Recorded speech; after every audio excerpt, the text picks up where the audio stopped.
Today we're going to talk about Dr. Martin Luther King. Dr. Martin Luther King was born in Atlanta, Georgia, 1929, January 15, and that was more than 19 years ago. At the age of 6, Dr. King played baseball with friends nearby, but one day his dad came out and said, "You cannot play with my son. You're black and we're white." And Dr. King felt sad and anger. So he go home and asked his dad why this happened.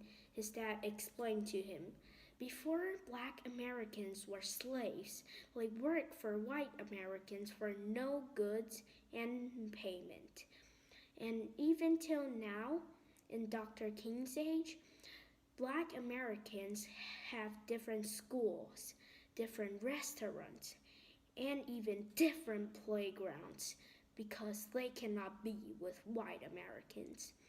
And the white Americans' playground and school and restaurants are better, fancier.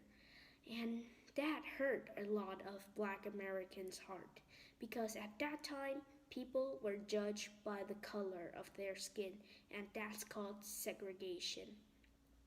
But when Dr. King grew up, that didn't change. So he wanted to change the law, but he didn't want war, he liked peace. He is a peaceful man, so he decided to give speech. He gave speech to 1,000 or even 1,000,000 people. And one time, the speech he gave is so famous that all over the world know that speech. He gave that speech in Washington, D.C., and he talked about his dream. Let me tell you. He said, "I have a dream that my 4 little children will one day live in a nation where they will not be judged by the color of their skin, but by the content of their character." That means that one day he wished all over the world, children and even adults will not be judged because they are black, white, yellow, or even else. He wished people can be judged by their personality, their character, how they behave. And that speech gave black American courage, and they are brave enough. They dare to dream.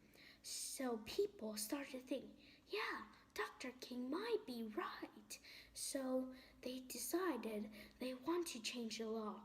But some white people still think segregation's good.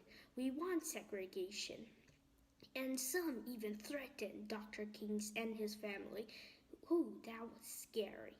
But Dr. King did not give up because he knew what he had done was good for all humanity. Although now Dr. King's not with us, because one day he got assassinated, but now we still remember him. In America, we celebrate his birthday, January 15, and now people all over the world know his name, and you will too. Thank you for listening. See you next time. Dr.